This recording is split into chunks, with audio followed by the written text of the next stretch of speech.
जमलेल्या माझ्या सर्व तमाम हिंदू बांधवांनो, भगिनींनो आणि मातांनो,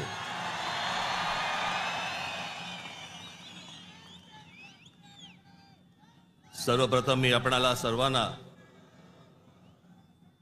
गुढीपाडव्याच्या मनपूर्वक शुभेच्छा देतो।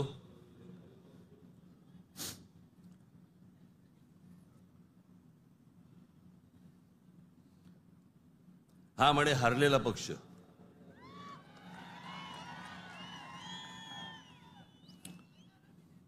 झालं, निवडणुका संपल्या, सगळ्या गोष्टी झाल्या, पण आज गेल्या निवडणुकीमध्ये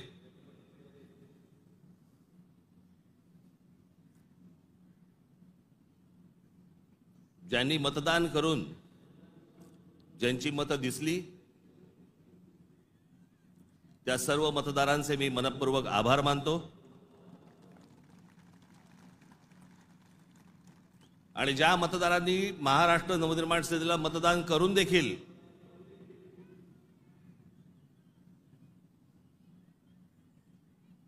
इलेक्ट्रॉनिक मशीनमध्ये ज्यांची मतं दिसली नाहीत त्यांचेही मी आभार मानतो। निवडणुका कशा झाल्या, काय काय गोष्टी घडल्या, मला असं वाटतं याच्यावरती माझं बोलून झालेलं आहे। आता जे झालं ते झालं, आता बघायचं ते याच्या पुढचं। सगळे वेळ काढून आलायत ना, बरंच बोलायचं मला।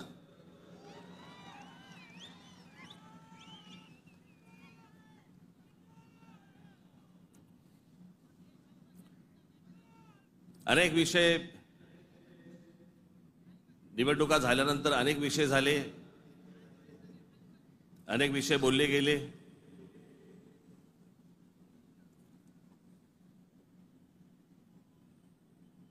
सदिच्छांचे, शुभेच्छांचे अनेक मला फोन पण आले आणि नेमके आजच आले।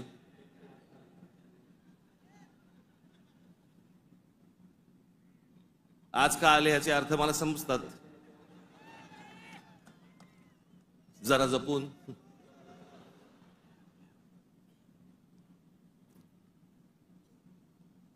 पण गेले काही दिवस ज्या काही घटना घडल्या, मला असं वाटतं काही गोष्टींचं तुम्हाला सांगणं खूप आवश्यक आहे, गरजेचं आहे।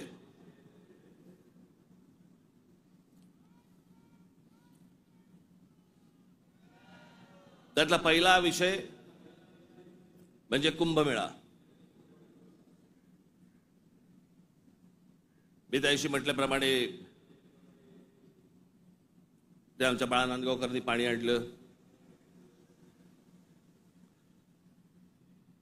आणि मग मी त्यांना सांगितलं पिणार नाही मी।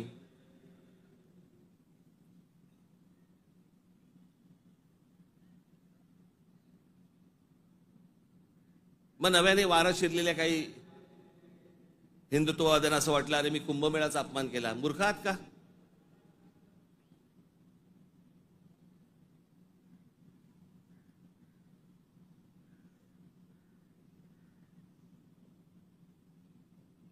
ते आमचे नयन कदम जाऊन आले तिकडे। कुठे नयन? कसं वाटलं? म्हणे आतमध्ये गेल्यावरती हा असं झालं म्हणे। म्हटलं नाही, खालून प्रेत गेलं असेल एखादं।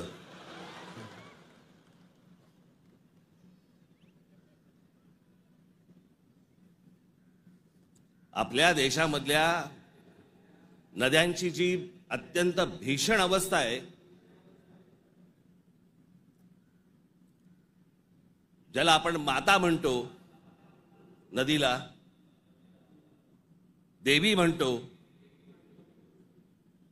त्या नद्यांकडे आपल्या राज्यकर्त्यांचा, आज नाही, आजचे राज्यकर्ते नाही, गेल्या अनेक वर्षांपासूनचे, मला आजही आठवते, गंगा साफ करावी असं पहिलं बोलणारी जे कोणी व्यक्ती मला आठवते, मला राजकारणातली, ती म्हणजे स्वर्गीय राजीव गांधी। राजीव गांधी ज्यावेळेला पंतप्रधान झाले त्यावेळेला त्यांनी गंगा साफ करण्याचं काम सुरू केलं। तेव्हापासून अजून गंगा साफ करतायत। त्याच्यानंतर आता 2014ला नरेंद्र मोदीजी पंतप्रधान झाले, त्यांनी तेच सांगितलं गंगा साफ करणार। आपल्याकडच्या देशांमधल्या नद्यांची अशी अवस्था आहे की त्याच्यामध्ये पाणी पिणं तर लांबची गोष्ट, तुम्ही आंघोळ केली म्हणजे मी माझ्याकडे आत्ता काही उत्तरेतले लोक येऊन गेले मध्ये आणि त्यांनी मला सांगितलं की कित्येक लाखो लोक तिथे आंघोळ केल्यानंतर आजारी पडलेले आहेत, पडणारच आजारी.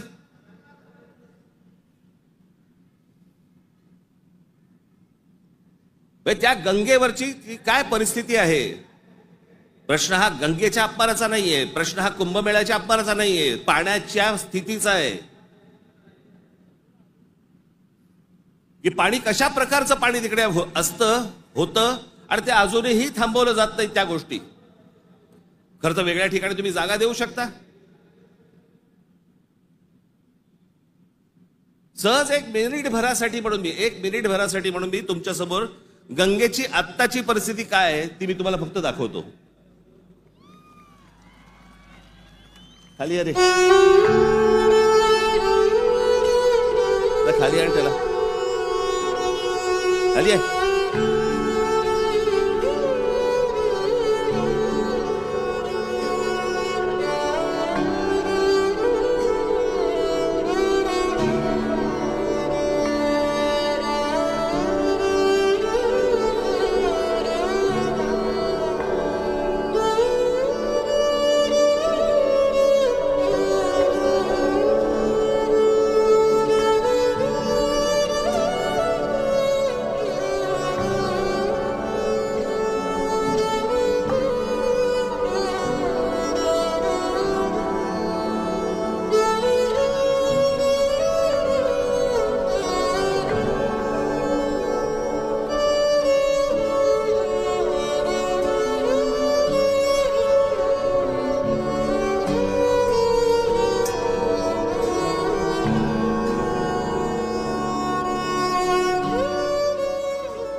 ही गंगेची परिस्थिती आहे. आतापर्यंत 33,000 कोटी रुपये खर्च झाले त्याच्यावरती. तुम्ही आता तो महंत बघितलात ज्याला बोटीतनं तसाच्या तसाच टाकून दिला.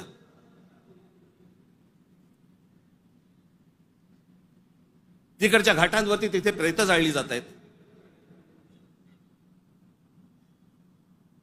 नुसतं आपला अग्नी दिल्यासारखा करतात आणि तसंच प्रेत ढकलून देतात पाण्यामध्ये.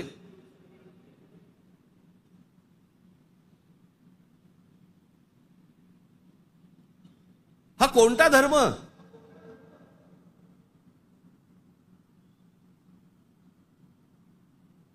म्हणजे आमच्या नैसर्गिक आपल्या देशाच्या गोष्टींवरती जर समजा अशा प्रकारचा धर्म आडवा येत असेल, काय करायचं त्याचं?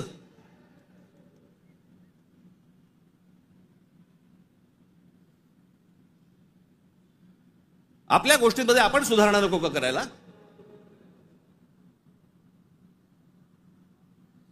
काळ बदलला, लोकसंख्या वाढली. 1000 वर्षापूर्वीच्या गोष्टी वेगळ्या होत्या, आत्ताच्या गोष्टी वेगळ्या आहेत.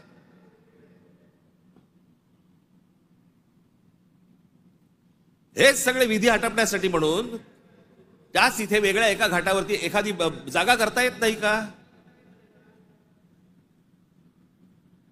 मग काय सांगतात लोक? ऐकत नाहीत. ऐकत कसे नाहीत? दारू पिऊन गाडी चालवल्यावरती पोलीस पकडतात. हे समजल्यावरती लोक टॅक्सीने जायला लागले की नाही पिऊन? झाली की नाही सुधारणा?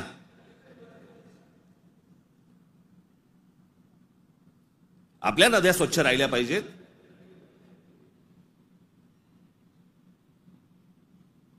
या सगळ्या नद्यांवरचे जे काही मधले मधले भाग आहेत इतके गलिच्छ आहेत, इतके गलिच्छ. आणि या नद्या बर्बाद कोण करतोय? आपणच करतोय. कशाच्या नावाखाली? धर्माच्या नावाखाली.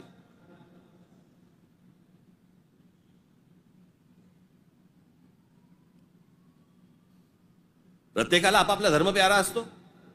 प्रत्येकाने आपापल्या धर्मामध्ये सुधारणा केल्या पाहिजेत. मी ज्या वेळेला हे गंगेवरचं ज्यावेळेला मी पाहत होतो सगळ्या गोष्टी, मला कळे ना हे कसं काय चाललंय.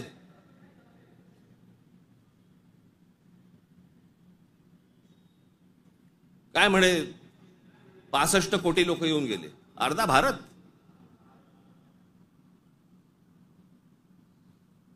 चला त्यातले आपण 5 लाख आपण पकडूया, व्हीव्हीआयपी आणि व्हीव्हीआयपी. बाकीचे काठावरच बसले असतील खो खो खेळायला, बरोबर की नाही? प्रत्येकाची जरी 200-200 ग्रॅम पकडली, चीनची भिंत बांधता आली असती आपल्याला.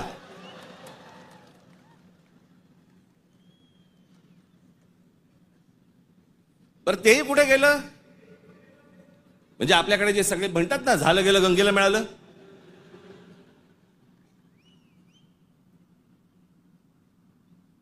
महाराष्ट्रामधली देखील आज नद्यांची परिस्थिती हेच.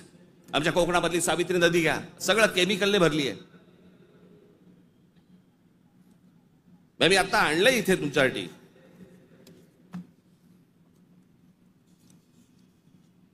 देशभरात एकूण 311 नदीपट्टे म्हणजे पॅचेस असे आहेत जे प्रदूषणामुळे धोक्याच्या पातळीवर असून त्यात महाराष्ट्रातील तब्बल 55 नदीपट्टे प्रदूषित आहेत. याच्यामधल्या सर्वात प्रदूषित असलेल्या नद्या, सर्वात प्रदूषित म्हणजे उल्हास नदी, मिठी नदी, मुळामुठा, सावित्री, भीमा, पवना, कान्हा, तापी, गिरणा, कुंडलिका, दारणा, इंद्रायणी, नीरा, वैनगंगा, चंद्रभागा, मुचकुंडा, घोड, तितूर, रंगवली, वर्धा, कृष्णा, पाताळगंगा, सूर्या, वाघूर, ढोरणा या नद्या पात्रांमध्ये पाणी हे अत्यंत वाईट आहे. हे माझा रिपोर्ट नाही आहे. तर भातसा, पेडी, मोर, बुराई, वेल, पांझरा, सीना, काळू, वेण्णा, कोयना, पांझरा, पैनगंगा, पूर्णा, उरमोडी, कान या नद्यांच्या पात्रामध्ये पाणी वाईट आहे. त्या नद्यांच्या तुलनेत मुंबईमध्ये 5 नद्या होत्या, 5 नद्या. कदाचित अनेकांना माहिती पण नसतील. त्यातल्या 4 मेल्या. मेल्या म्हणजे मारल्या. सांडपाणी, झोपडपट्ट्या आणि या सगळ्या गोष्टींबद्दल त्या 4 नद्या मेल्या आणि 5वी ही आता मरायला आली आहे. ती म्हणजे मिठी नदी. आत्ताची मिठी नदीची काल मी शूट करायला सांगितलंय. काल मी अगोदरचं पण दाखवत नाहीये, मी कालचं दाखवतोय. मुंबई मधली 5वी एकमेव राहिलेली नदी, त्याची काय अवस्था एकदा बघा.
ही नदी आहे आपली.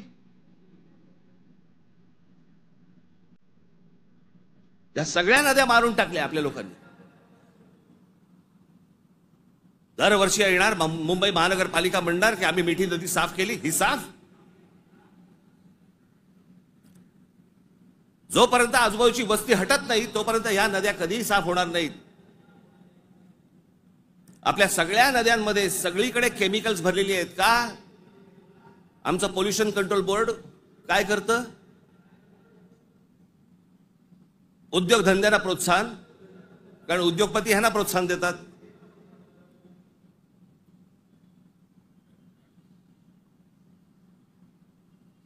जे जे म्हणून आपल्याकडचे नैसर्गिक स्रोत आहेत आपण ते बंद करायचे आणि त्याच्यानंतर त्याच्यावरती बोलल्यानंतर तुमचा धर्म आडवा येणार.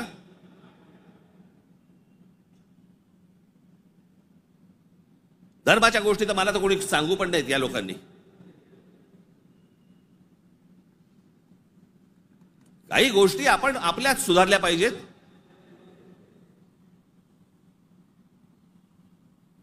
मी मागे हा एकदा विषय बोललो होतो. तो विषय बोलल्यानंतर मी एकदा नांदेडला होतो. नांदेडच्या गुरुद्वारामधले जे तिकडचे जे काय म्हणतात त्यांना, आता मला त्यांना काय म्हणतात मला माहिती नाही, आपल्या भाषेत सांगायचं म्हणजे काय, तिकडचे गुरुजी असतील. आणि त्यांनी मला सांगितलं की आपने जो कहा वो बहुत ठीक कहा. काय म्हणालो तुम्ही?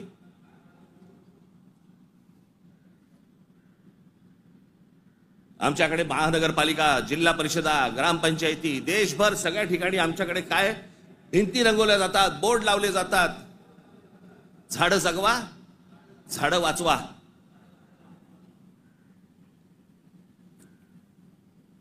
आणि आमच्याकडे देशामध्ये आपल्या हिंदूंचे अंतिम संस्कार, अंत्यविधी हे लाकडावरती होतात. कुठून येतं लाकूड? लाकूड येणार कुठून? या देशातली जंगलतोड झाल्याशिवाय लाकूड येणारच नाही.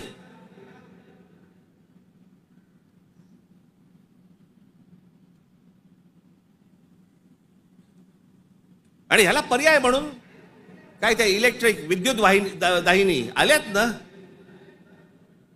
काही जण असतात कर्मठ, नाही विद्युत दाहिनी नाही, आमच्या परंपरेनुसार. का विद्युत दाहिनी केल्यावरती काय कल्याणला उतरवतात?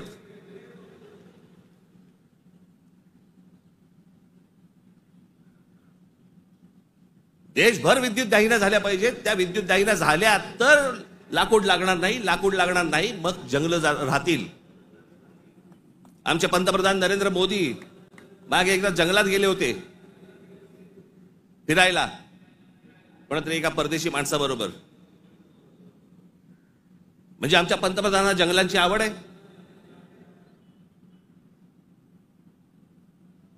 मग ते त्या अंबानीच्या कुठेतरी त्या जामनगरला गेले, वनतारा का तंतारा काहीतरी. म्हणजे त्याला प्राण्यांची आवड आहे. मग प्राण्यांची आवड असेल तर जंगल जगवली पाहिजे. जंगल हे आपलं मुंबईचं नॅशनल पार्क आहे ना, हे नॅशनल पार्क संजय गांधी राष्ट्रीय उद्यान पवईपासून सुरू होतं, घोडबंदर पर्यंत तिकडे थांबतं. एवढं मोठं राष्ट्रीय एक काय नॅशनल पार्क एखाद्या शहराच्या मध्यात जगाच्या पाठीवर कुठेही नाही.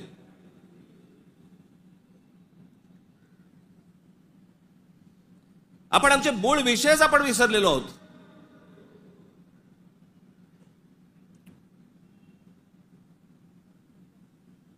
आमच्याकडे फक्त जंगलतोड सुरू आहे. म्हणजे आता मी तुम्हाला फक्त भारताचा जन्म मृत्यूचा आकडा फक्त सांगतो. जन्म मृत्यूचा आकडा म्हणजे लाकडं किती लागत असतील विचार करा, म्हणजे जंगलं किती तोडली जात असतील याचा विचार करा. भारताचा मध्ये जन्म आणि मृत्यूचा दर दररोज 81,746 मुलं जन्म घेतात आणि दररोज 29,679 मृत्यू होतात रोज. दररोज साधारणपणे 50,000 लोकसंख्या वाढत आहे. महिन्याला 24,52,380 लोक जन्म घेतात आणि महिन्याला 8,90,370 लोक मृत्युमुखी पडतात. वर्षाला 2,94,28,560 जण जन्म घेतात आणि वर्षाला 1,06,84,440 जण मृत्युमुखी पडतात.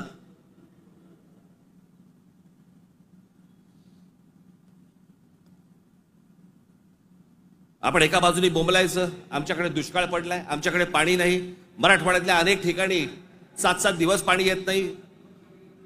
भारतामधल्या अनेक जिल्ह्यांमध्ये तिथे पाणी येत नाही. आम्ही पाणी येत नाही, सगळ्या गोष्टी होत नाही म्हणून बोंबलत बसायचं आणि आपणच ऱ्हास करायचा या गोष्टींचा. मूळ विषयांकडे आमचं लक्षच नाही. सगळे विषय भरकटवले जातात.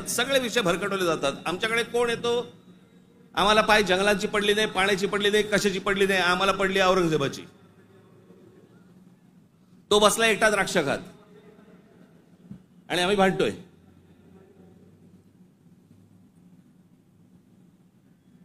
औरंगजेबाची कबर राहिली पाहिजे का उडवली पाहिजे? आत्ता कुठून आठवलं? चित्रपटाने जागे होणारे हिंदू काही कामाचे नाहीत.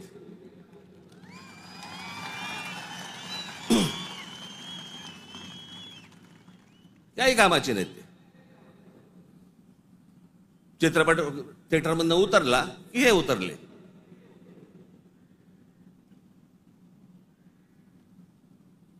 छत्रपती संभाजी महाराजांचं बलिदान तुम्हाला आत्ता कळलं विकी कौशल मेल्यावर?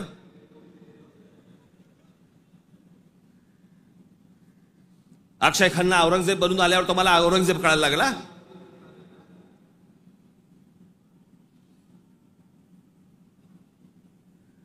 व्हॉट्सअपवरती इतिहास नाही वाचतायत. इतिहास वाचायचा असेल त्याच्यामध्ये पुस्तकामध्ये डोकं घालायला लागेल तुम्हाला.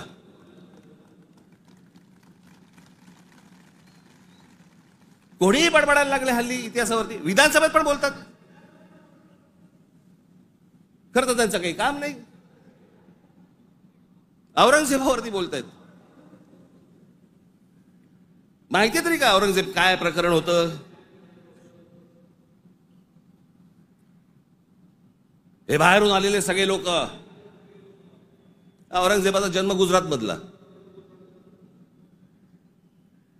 दाहोद नावाच्या गावामधला औरंगजेबाचा जन्म. आणि मग काय सोपं आहे इतिहासामधनं तुम्हाला जातीपातीमध्ये भिडवून द्यायला. यांना ब्राह्मणांनी साथ दिली, यांना मराठ्यांनी साथ दिली, मग तिकडे मराठी नव्हतेच, मग हे सगळं चोरून ब्राह्मणांनी केलं.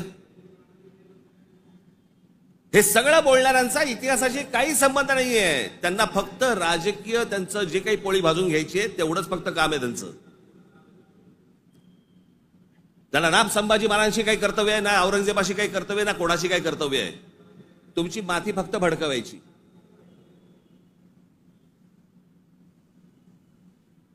कसल्या इतिहास बोलतोय आपण? अहो, इतिहासाच्या पानात खोलवर गेलात ना, सगळ्या अपेक्षांची आणि कल्पनांची आणि भावनांची सगळी भांडी ठळाठळ फुटतील.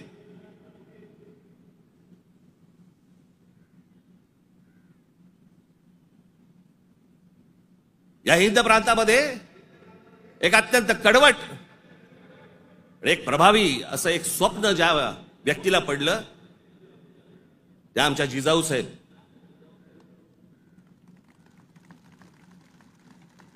हे त्यांचं स्वप्न त्यांचे वडील असल्यापासून त्या बघत होत्या.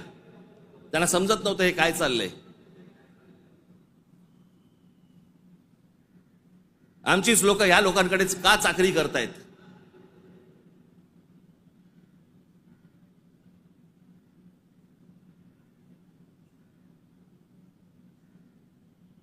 आणि छत्रपती शिवाजी महाराज म्हणजे या हिंद प्रांतावरती केलेला एक संस्कार आहे. तो एक चमत्कार आहे. ती एक विलक्षण घटना आहे.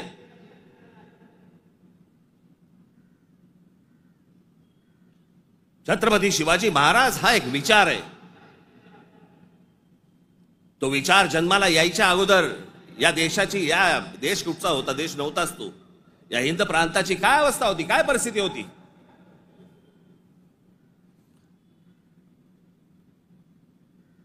सर्व जातीचे लोक कोणाला कोणाच्याकडे होतेच ना कामाला. दूर कशाला जा.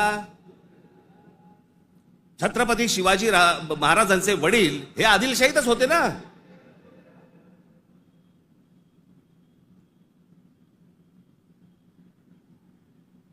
त्याच्यानंतर ते निजामशाहीत गेले ना. तो काळ वेगळा होता, ती वेळची परिस्थिती वेगळी होती. त्यांनी का तसे निर्णय घेतले? जे कोणी महाराष्ट्रामधले सरंजामदार होते त्यांच्या विरोधाचाच लढा होता ना शिवाजी महाराजांचा. हे सरंजामदार कोण होते? त्याला जातीत का पाहताय तुम्ही?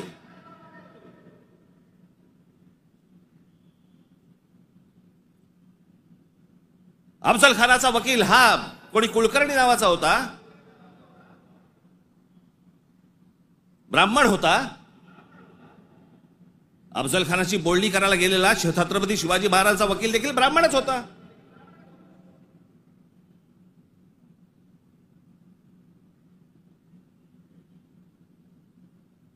त्यावेळेला सगळीच माणसं वेगवेगळ्या लोकांकडे कामालाच होती.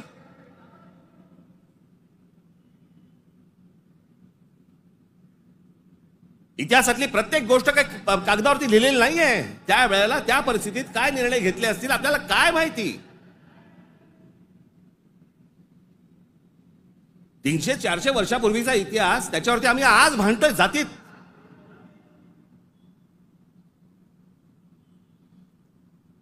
आग्र्याच्या दरबारामध्ये छत्रपती शिवाजी महाराजांच्या समोर संभाजी महाराज असताना संभाजी महाराजांकडनी औरंगजेबाची 5000 मनसबदारी स्वीकारलेली आहे. छत्रपती शिवाजी महाराजांच्या समोर महाराजांची होकार असल्याशिवाय होईल?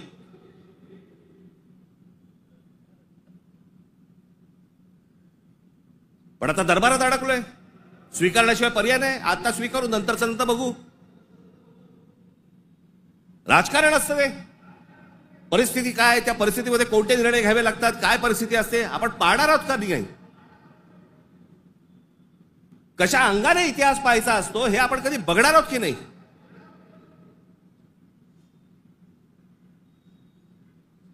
काही कशाचा कशाला माहिती नाही.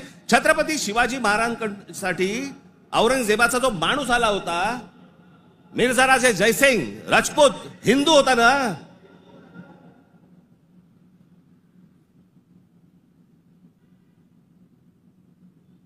ज्या सिंहगडावरती आमच्या तानाजी मालुसरेंचा आज तिथे मृत्यू झाला, ते कोणाबरोबर लढाई झाला?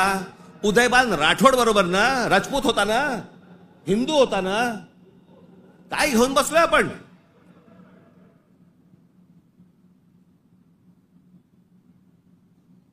कोणत्या काळात जगतो आहोत आपण?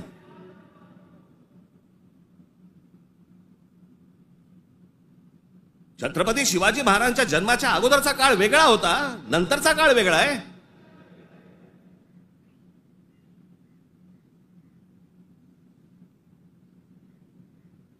मी अनेकदा माझ्या भाषणामध्ये मी सांगितलेलं आहे, परत एकदा सांगतो, औरंगजेब विषय निघालाय म्हणून.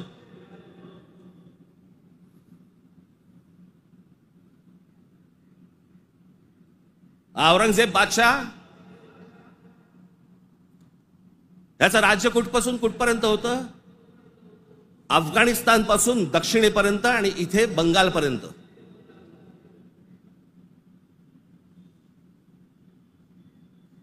छत्रपती शिवाजी महाराज ज्यावेळेला आग्र्यावरनं निघाले, सुटले, महाराष्ट्र जेव्हा आले, त्याच्यानंतर राज्याभिषेक झाला 74 साली आणि 1680 साली महाराजांचा मृत्यू झाला, निधन झालं त्यांचं. त्या दरम्यान औरंगजेबाचा एक पुत्र, मुलगा, महाराज गेल्यानंतर दक्षिणेत आलाय आणि औरंगजेबाच्या मुलाला शह म्हणजे राहायला जागा बरोबर घेतलं. हे संभाजीराजांनी घेतलंय.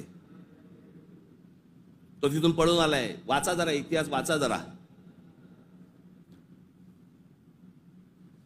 औरंगजेब ज्या वेळेला आग्र्यावरनं निघालाय, महाराज गेले 1680 साली आणि औरंगजेब महाराष्ट्रामध्ये पोहोचलाय 1681 साली. 1681 ते 1707, 27 वर्ष तो महाराष्ट्रात लढत होता.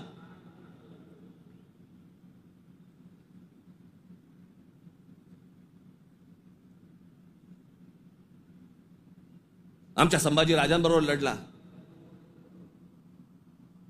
त्याला क्रूर पद्धतीने मारलं. राजाराम महाराज लढले, संताजी धनाजी लढले आणि आमच्या तारा राणी साहेब लढल्या.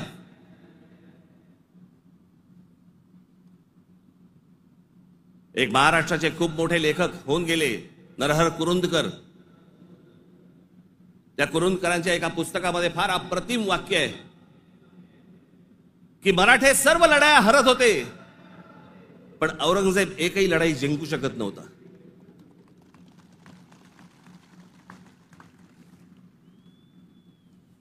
याचं कारण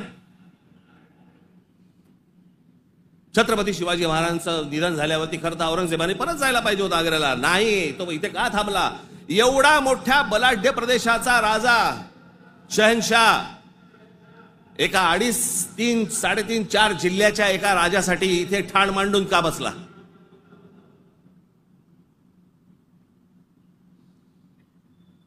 त्याला माहिती होतं छत्रपती शिवाजी महाराजांचं निधन झालंय, मग का ठाण मांडून बसला होता?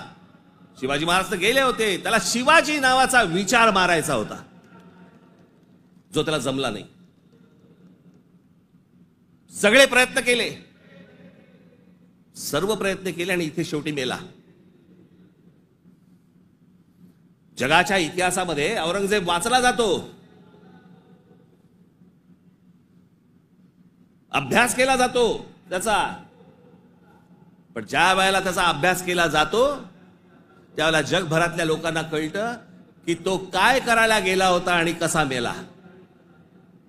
तिथे छत्रपती शिवाजी महाराजांचं नाव येतं जगभरामध्ये. जी कबर आहे ना, जी सजवलेली काढून टाका, कबर नुसती दिसली पाहिजे आणि तिथे एक मोठा बोर्ड लावा, आम्हा मराठ्यांना संपवायला आलेला औरंगजेब इथे आम्ही गाडला गेला.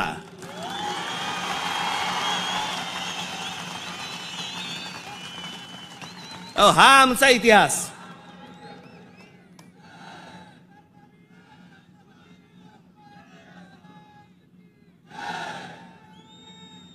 अफजल खान ज्या वेळेला इथे आला, इतिहास कशासाठी वाचायचा? इतिहासातनं बोध घेण्यासाठी वाचायचा. अफजल खान जेव्हा इथे आला त्यावेळेला प्रतापगडावरती मारला गेला खाली, तिथेच त्याची खाली कबर खोदली गेली, तिथेच त्याला पुरला. मराठीत एक फार अप्रतिम जो शब्द आहे ना, पुरून उरीन,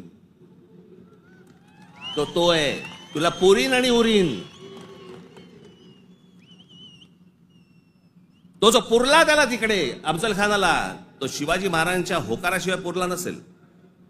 त्याची कबर जी केली आहे ती महाराजांना विचारल्याशिवाय केली नसेल. महाराजांनी सांगितलं असेल, निश्चित करा, जगाला कळू दे कोणाला मारलाय.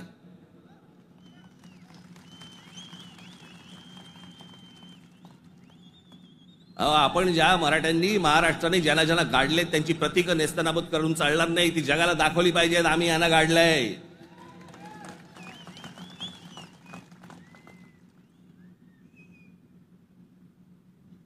इस्रायलची एक खूप मोठी संघटना आहे मोसाद नावाची, त्यांचं एक पुस्तक आहे. त्या पुस्तकामधली एक ओळ फार अप्रतिम ओळ आहे आणि त्याच्यात त्यांनी दिलंय की आम्ही अनेक स्मारकं बांधली इथे इस्रायलमध्ये, पण अनेक लोकांची आम्ही स्मारकं बांधली नाहीत. का? कारण ती जर बांधली तर जगामध्ये ते कृत्य आम्ही केलंय असं जगाला कळेल, म्हणून आम्ही नाही बांधली.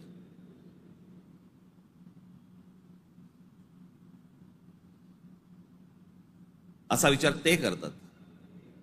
आणि आम्ही कोणाला गाडले हे आम्ही जगाला दाखवायचं नाही. खरं तर शाळेतल्या लहान लहान मुलांच्या तिकडे ट्रिप घेऊन गेल्या पाहिजेत, बसेस भरून घेऊन गेल्या पाहिजेत आणि लहान मुलांना सांगितलं पाहिजे, बाळांनो, महाराजांनी याला गाडला, हा आपल्यावर आला होता, हा आपल्या धर्मावर उलटला होता, हा आमची मंदिरं पाडत होता, हा आमच्या बहिणींची आबरू लुटत होता, याला आम्ही गाडला. नाही तर पुढच्या पिढ्यांना आम्ही काय इतिहास सांगणार आहोत?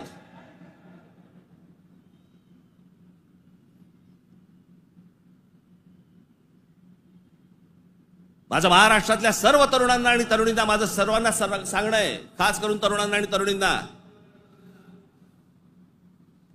व्हॉट्सअपवरती इतिहास वाचायचा पहिला बंद करा. आणि इतिहास ज्या वेळेला तुम्हाला जातीतनं सांगण्याचा कोणीतरी प्रयत्न ज्या वेळेला करेल त्यावेळेला लक्षात ठेवा, तो कुठच्या ना तरी कुठच्या पक्षाला बांधील असेल. तुमची फक्त माती भडकवण्यासाठी हे सगळे उद्योग केले जातात. तुम्ही एक होऊच नाहीत, तुम्ही मराठी म्हणून एक येऊच नाहीत, तुम्ही महाराष्ट्र म्हणून एक येऊच नाहीत, याच्यासाठी जे सगळे प्रयत्न चालू असतात. मुळात विषय वेगळे असतात आणि मग विषय हे असले विषय काढून तुम्हाला भरकटवलं जातं, वेगळीकडे दिलं जातं आणि आम्ही तिकडे बघतो आणि बाकीचे इकडे काम आटपून घेतात. मधल्या मध्ये अडाणींना जमीन पण मिळून जाते.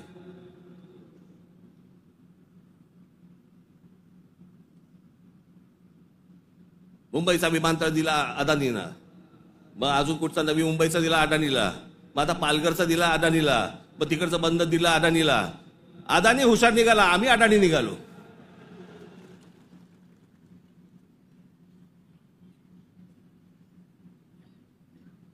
कित्येक गोष्टी आहेत ज्या विधानसभेमध्ये बोलल्या जाऊ नयेत. लाडकी बहीणचं काय झालं?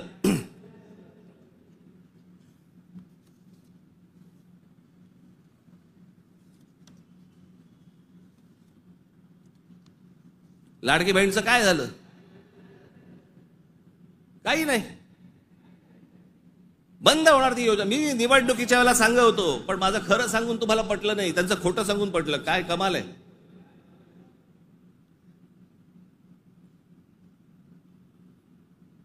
ज्या महत्वाचे जे विषय आहेत, या सगळ्या महत्वाच्या विषयांकडे आपण दुर्लक्ष करायचं आणि दुर्लक्ष करून आम्ही कुठे भरकटायचं, कुठे चाललंय आमचा. विधानसभेमध्ये चर्चा कशावरती? औरंगजेबावर.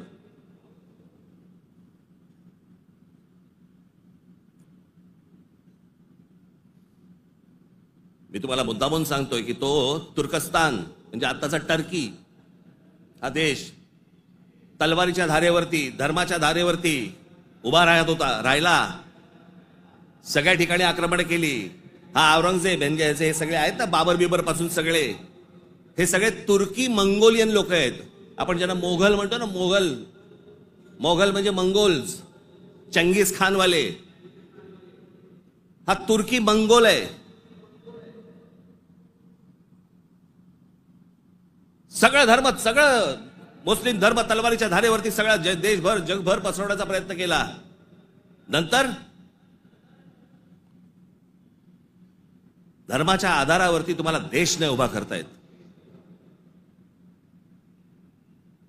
हे अनेक देशांना समजलं. त्यातला पहिला टर्की म्हणजे तुर्कस्तान. तिकडे 1922 साली त्यांच्या पंतप्रधान काय प्रेसिडेंट जो काय असतो तो, त्याच्यावरती केमाल पाशा नावाचा माणूस आला आणि केमाल पाशाने सगळं अख्खं तुर्कस्तानचं चित्र अख्खं पालटून टाकलं. 1938 साली मला असं वाटतं ते गेले. त्याच्यानंतर जी लोक आली तिथे इस्लाम आता म्हणण्यापुरता आहे तिथे, पण तो आता भाग दक्षिण युरोप म्हणतात त्याला. दक्षिण युरोप, तिकडची परिस्थिती, तिकडची अवस्था जर समजा तुम्ही बघितलीत, म्हणजे त्या सगळ्या ठिकाणी मशिदी आहेत, सगळ्या गोष्टी आहेत, पण तुम्हाला रस्त्यावरती धर्म दिसत नाही. कारण त्याच्या लक्षात आलं की धर्मामुळे देशाची प्रगती होणार नाही. त्यांनी काय काय प्रकार केले? केमाल पाशाने राज्यघटनेत तुर्कीला धर्मनिरपेक्ष राष्ट्र म्हणून घोषित केलं. इस्लामला राज्य धर्माचा दर्जा काढून टाकला. शरिया कायदे रद्द करून स्विस सिव्हिल कोडवर आधारित नवीन कायदा लागू केला. त्याच्यानंतर अरबी लिपीऐवजी लॅटिन लिपी स्वीकारली. फ्रेंच फेज टोपी त्यांची जी होती त्याच्यावर बंदी आणि पाश्चिमात्य पोशाखांना प्रोत्साहन दिलं.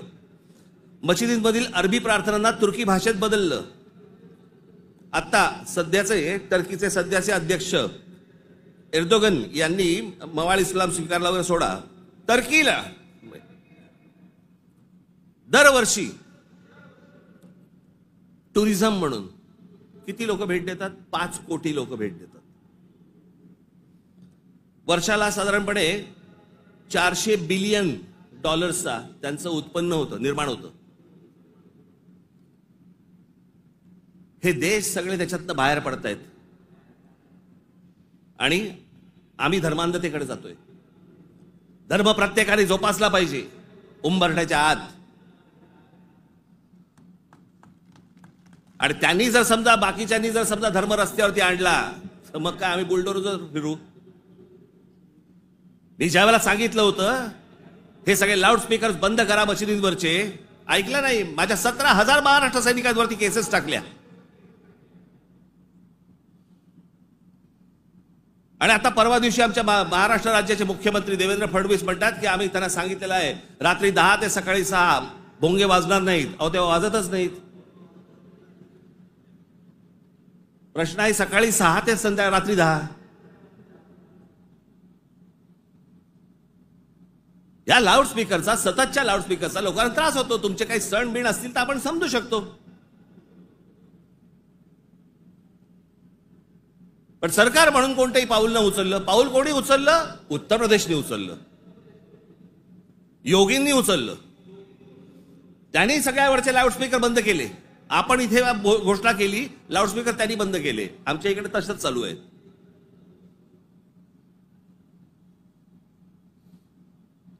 हे इकडे माहीमला इथे समुद्रावरती जे काय काय त्यांनी काय काय करतात ते मजार बोलल्यावरती रात्रीच्या रात्री काढून टाकली गेली. आतमध्ये काय? आतमध्ये पोकळ काहीच नव्हतं. ही सगळे अनधिकृत बांधकामं, या अनधिकृत वस्त्या ज्या काय आता झालेल्या आहेत आपल्याकडे, हे सगळे इथे कॉम्बिंग ऑपरेशन्स केली पाहिजेत.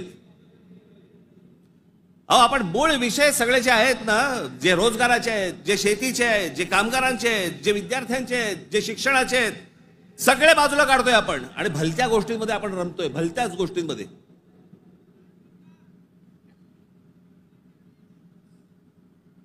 आज त्या बीडला जे झालं, ते संतोष देशमुख काय बिचारे, त्यांना काय किती घाणेरड्या पद्धतीने मारावं, किती घाणेरड्या पद्धतीने मारावं.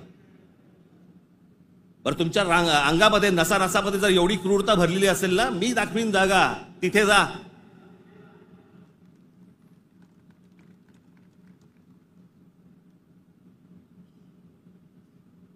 पण हे सगळं झालं कशातनं? त्या विंडमिल, तिकडची ऍश, तो तिकडचा जो काय प्रकल्प, त्याच्यातनं निर्माण होणारी जी काही ती राख आहे. म्हणजे मी आजपर्यंत ऐकलं होतं की राखेमधनं फिनिक्स पक्षी उभारी घेतो. आमच्या बीडमध्ये राखेतनं गुंड तयार होतात. विषय होता पैशाचा. ती जी काय वाल्मिक कराड आणि जी काय नावं येत आहेत त्यांची, हे सगळ्या खंडण्या. या संतोष देशमुखने त्याला विरोध केला. उद्या तिथे संतोष देशमुख नसता, दुसरा कोणी असता तरी त्यांनी हेच केलं असतं. विषय होता पैशांचा, विषय होता खंडणीचा, विरोध होता खंडणीला विरोध करणाऱ्यांचा.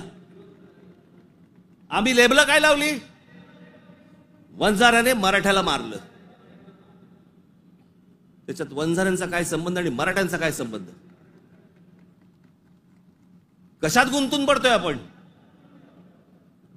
पण तुम्हाला गुंतवलं जातंय. हे राजकीय पक्ष तुम्हाला गुंतवतायत त्याच्यामध्येच गुंतून राहा. आमच्या मुलांच्या शिक्षणाचा विचार करू नका, विषय आणू नका. आमच्याकडे रोज शेतकरी आत्महत्या करतायत. आता दिवसाला 7 आत्महत्या होतात दिवसाला शेतकऱ्यांच्या. पाहू नका.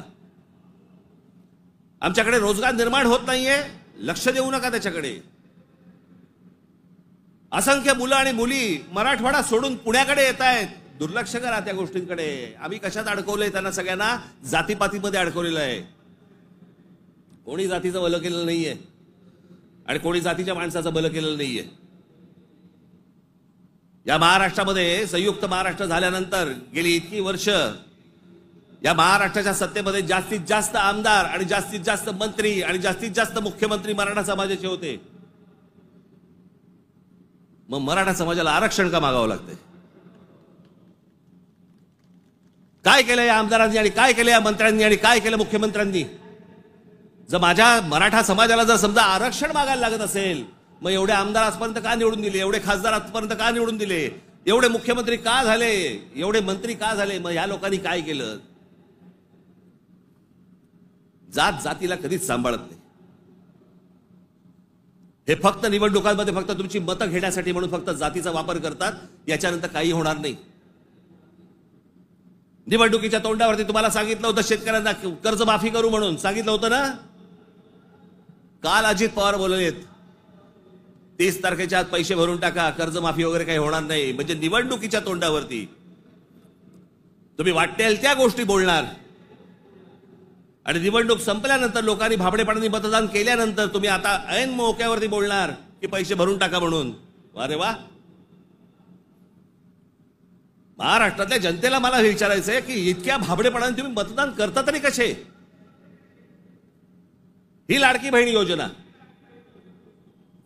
या लाडक्या बहीण योजनेचे आता काहीतरी 2100 कोटी काहीतरी करणार म्हणे. 2100 कोटी केलं तर साधारणपणे वर्षाला महाराष्ट्र सरकारवरती 63,000 कोटीचं कर्ज होईल.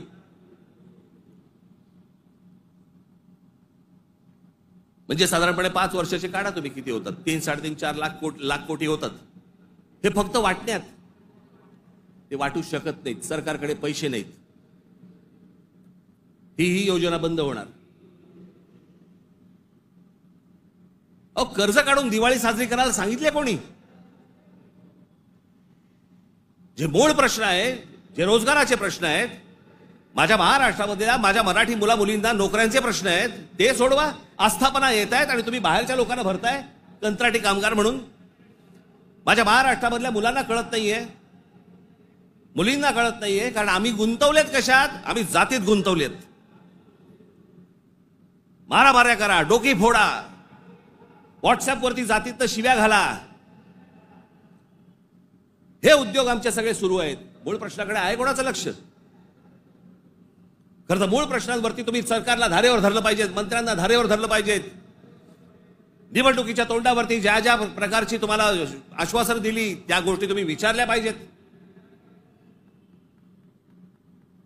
पण मुळात आपलंच लक्ष जर समजा नसेल तर बाकीच्यांचं फावणारच आहे.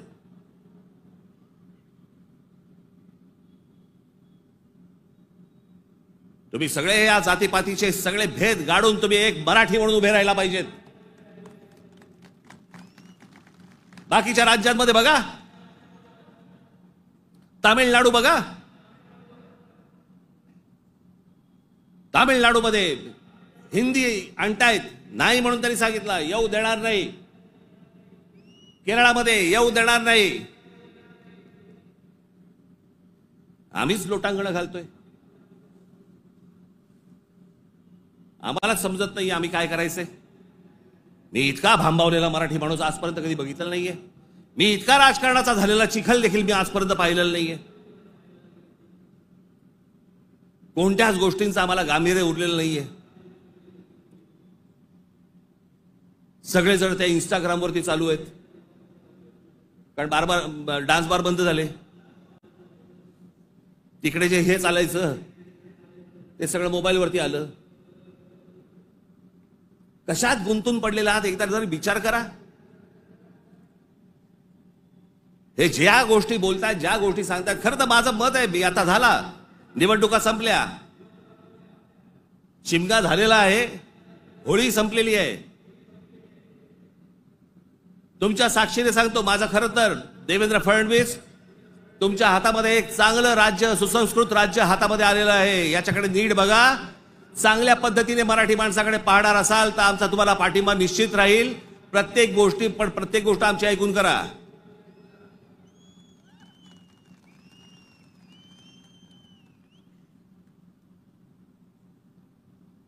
महाराष्ट्र आसुसलेला आहे. आता उन्हाळा आहे, आता पाण्याचे प्रश्न सुरू होतील. शेतकऱ्यांच्या आत्महत्यांचे आहेतच आहेत, कर्जांचे आहेत. कोणी कंपन्या येतात, त्या कुठची कंपनी आली ती लुटून गेले ते टोरस का काहीतरी, इतके भाबड्यात. आता पैसे दिले की महिन्याभरात दुप्पट होतील. कोण देतं असं करून? का गुंतवता अशा ठिकाणी पैसे तुम्ही? पण या सगळ्या ह्याच्यामध्ये मी तुम्हाला दोष देणार नाही. ही जी असुरक्षितता जी आलेली आहे ना, आर्थिक असुरक्षितता आलेली आहे, वैचारिक असुरक्षितता आलेली आहे, मंदिरांच्या बाहेर रांगा लागल्या आहेत. जे बुवा बिवा जे काय आता सध्या नवीन आलेत सगळेजण, त्यांच्याकडे रांगा लागल्या आहेत. लोक भक्तीने जात आहेत, भावनेने जात आहेत, अडकून पडतायत. ठीक आहे, पण चांगल्या गोष्टीत तरी पडतायत.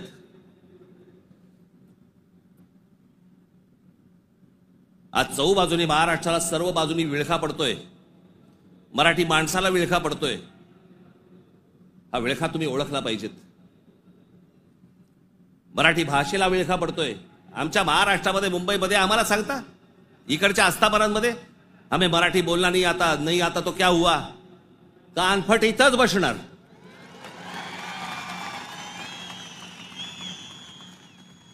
फालतू देशबीज सांगायचं नाही आम्हाला. प्रत्येक राज्याची एक राजभाषा आहे, त्या राजभाषेचा सन्मान हा प्रत्येक राज्यामध्ये राखला गेला पाहिजे. महाराष्ट्रामध्ये मुंबईमध्ये मराठीचा मान हा राखला गेलाच पाहिजे प्रत्येक आस्थापनेत. या महाराष्ट्रामधल्या उद्यापासून तयारीला लागा. महाराष्ट्रातल्या प्रत्येक बँकेत मराठी वापरली जाते की नाही पहिले चेक करा. प्रत्येक बँकेत, प्रत्येक आस्थापनेत तुम्ही मराठी म्हणून सगळेजण कडवटपणे उभे राहायला पाहिजेत. या देशामधला हिंदू हा हिंदू तेव्हाच होतो जेव्हा मुसलमान रस्त्यावरती येतात. एरवी फक्त भक्तिभावाने असतात, पण हिंदूंमधला हिंदू जेव्हा जागरूक होतो तो फक्त दंगलीमध्ये हिंदू असतो. दंगल संपली की तो मराठी, पंजाबी, गुजराती, बंगाली सगळा होतो. आणि मग ज्याला तो मराठी होतो त्याला मग तो साळी, माळी, मराठा, ब्राह्मण, कुणबी सगळा होतो. आपापल्या जातीबद्दल प्रेम असणं हे स्वाभाविक आहे, पण दुसऱ्याच्या जातीबद्दल विद्वेष असणं, तिरस्कार असणं ही विकृती आहे.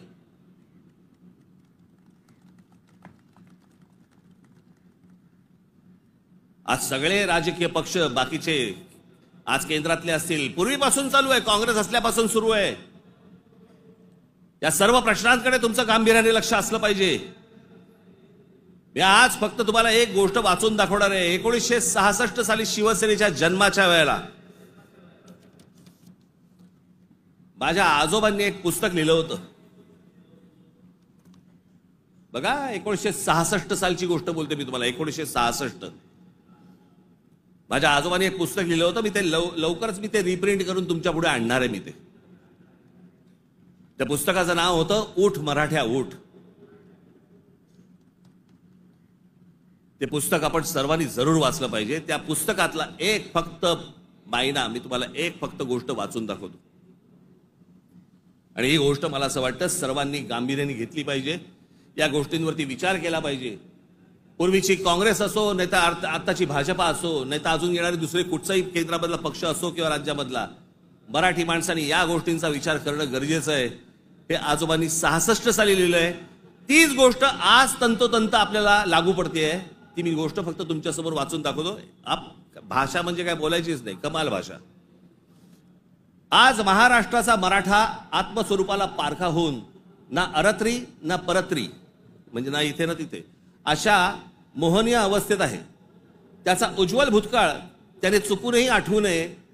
त्याचा उज्ज्वल भूतकाळ, जे मी मगाशी तुम्हाला सांगतो ना, इतिहासातल्या चांगल्या गोष्टी, त्याचा उज्ज्वल भूतकाळ त्याने चुकूनही आठवू नये. या धोरणाने त्याच्या त्या इतिहासाची जडणघडण नव्या राजकारणी रंगढंगाला साजेशी बदलण्याचा उद्योग सध्या चालू आहे.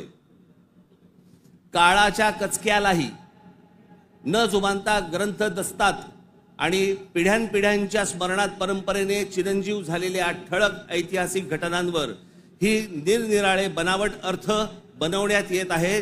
जिकडे पाहावे तिकडे जे आता चालू आहे, त्या इतिहासाचे वेगवेगळे अर्थ तुम्हाला सांगितले जात आहेत. वेगवेगळ्या गोष्टी सांगितल्या जात आहेत जाती जातींमधनं. त्याच्यामध्ये एक त्यांनी एक उतारा दिलाय. गलबला बुद्धी नासते नाना निश्चय सांगती, ऐकावे कोणाकोणाचे बोलत आहे बहुचकी, करंटे मिळाले सर्वही जो तो बुद्धीचं सांगतो. प्रत्येक जण आपापल्या पद्धतीने काहीतरी सांगत असतो. त्यांची बुद्धिमत्ता तेवढी नसते, पण प्रत्येकाला वाटतं मला व्यक्त व्हायचंय, आणि प्रत्येक जण बुद्धी पाजळत असतो. त्यांच्याकडनं बुद्धी घेऊ नका, चांगली पुस्तकं वाचा. असा समर्थोक्त देखावा दिसत आहे.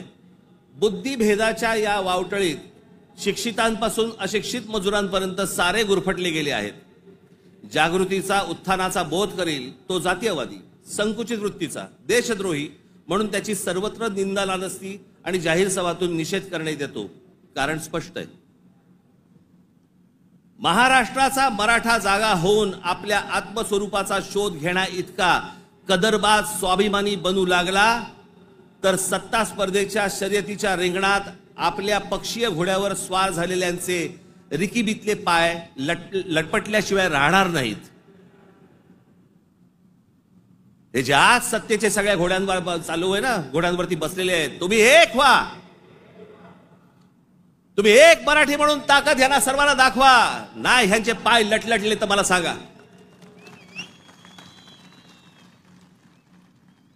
पण तुमच्यामध्ये सगळ्यांमध्ये फक्त मतभेद निर्माण करणं, बुद्धिभेद निर्माण करणं आणि त्या बुद्धिभेदातनं ह्यांना फक्त सत्ता राबवायची आहे सगळ्यांना.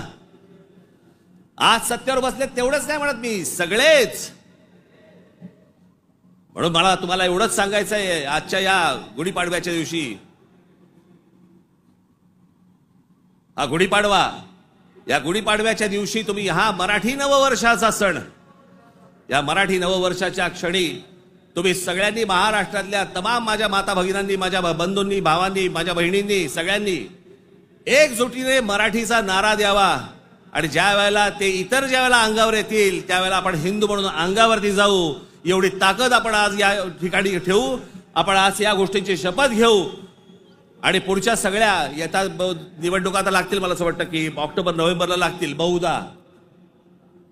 यांची गॅरंटी नाही, कारण यांचं चाललंय ते बरं चाललंय. एक माणूस धरून बसलेत आयुक्त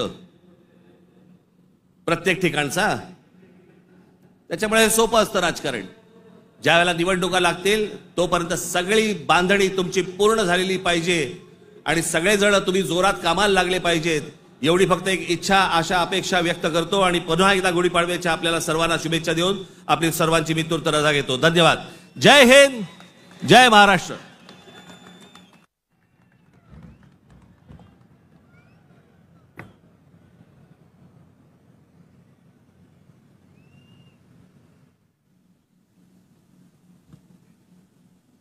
हे जे सगळं मी आजपर्यंत जे काही तुमचं प्रेम मला जे मिळालेलं आहे त्या प्रेमावरती आधारित आजपर्यंत जी सगळी घोडदौड सुरू आहे, ती जी ऊर्जा मला जी मिळते ना, ती तुमच्याकडनं सगळ्यांकडनं हे तुम्ही येता तेव्हा मिळते. पण आपला एक महाराष्ट्र सैनिक नगर जिल्ह्यातला कोल्हापूरला अंबा मातेचं दर्शन घेऊन तिथून तो आजच्या सभेसाठी पायी पायी कोल्हापूरवरनं इथे आलेला आहे. मी ते प्रमोद आरणे, कुठे गेला ते, इकडे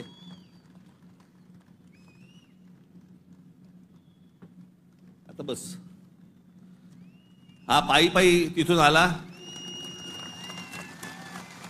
तुमच्या सर्वांसाठी तो महालक्ष्मीचं दर्शन घेऊन आलेला आहे आणि मला असं वाटतं की हीच माझी ऊर्जा आहे. धन्यवाद.